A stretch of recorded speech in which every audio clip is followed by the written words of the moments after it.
Senator Tim Scott said last night that America is not a racist country. Do you agree with that?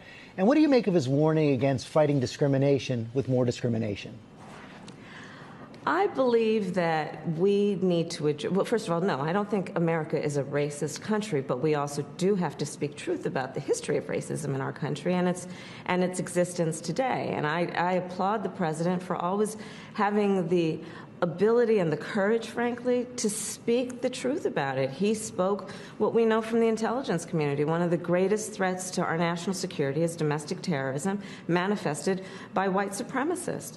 And so these are issues that we must confront. And it does not help to heal our country, to unify us as a people, to ignore the realities of that. And I think the president has been outstanding and a real national leader on the issue of saying, let's confront the realities and let's deal with it, knowing we all have so much more in common than what separates us. And the idea is that we want to unify the country, but not without speaking truth and requiring accountability as appropriate. Peace, family. It's your brother, King Cam, and I wanted to address the comments made by Senator Tim Scott a few days ago after the president made his first address to Congress. Senator Tim Scott comes out on national television and says that America is not a racist country. We got to attack the hypocrisy in those words. Now, in this interview, you see that they asked Vice President Kamala Harris about the comments that Tim Scott made. And as it pertains to Tim Scott, I don't know how many butter biscuits he had that morning. I don't know how many times he rehearsed his buck dancing routine. I don't know how many times he rehearsed his bootlicking language that he used when he got up there. But at the end of the day, we know what side of the fence that he's on. But when it comes to the hypocrisy that these politicians speak with, they will tell you that America is not a racist country, but we have to address the reality of racism that exists here.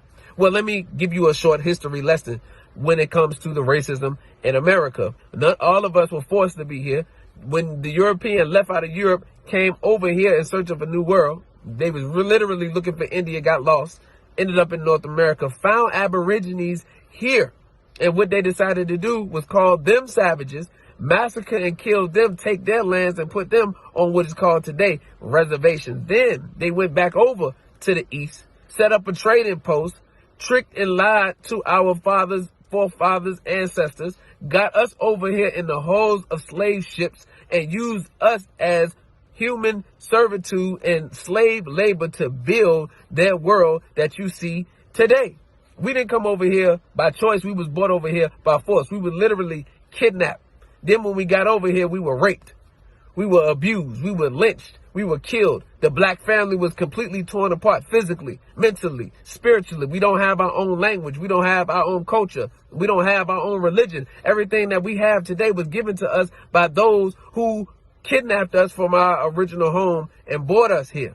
So when you talk about America being a racist country, absolutely that's the case. We see off the heels of the Derek Chauvin verdict for our brother George Floyd, there has never been any justice for the black man in America. And those who have not even gotten a guilty verdict, whether you're talking about Trayvon Martin, Laquan McDonald, Sandra Bland, Breonna Taylor, Sean Bell, Oscar Grant, the list goes on and on and on for those who have never gotten any type of justice here. So when you say to black people, America is not a racist country, we have to look at you and say, well, what America are you living in? You must be in the white America, because you can't be in black America, because we know what time it is. And then we have the history. We have the resume. We have the receipts. We know about the 310 years of physical chattel slavery where we were beaten and abused, picking cotton and picking all type of crops and doing all of the work and labor for you in order to build your world. Then as there was so-called Emancipation Proclamation, many of the slaves didn't even know anything about it until a few years later, and that's what gave birth to Juneteenth. Then you have Jim Crow. Then you have black codes. Then you have redlining. Then you have gentrification. Then you have Reconstruction. Then you have mass incarceration. Then you have school to prison pipeline. Then you have the crack era and the drugs being put into our community. And the list goes on and on and on. The black man has always continuously been under assault here in America. So we can't understand what is not racist about America. We just don't really understand it.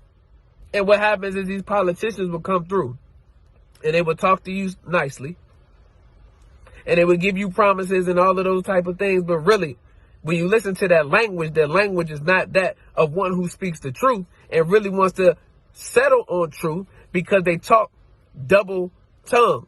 And what I mean by that, they will say that there's no racism in America, but they have to talk about the reality of racism in America. So I would have to ask, which one is it? Is America racist and we have to discuss the reality of it in this country? Or is it not racist and people are equal? And we already know what the answer to that question is.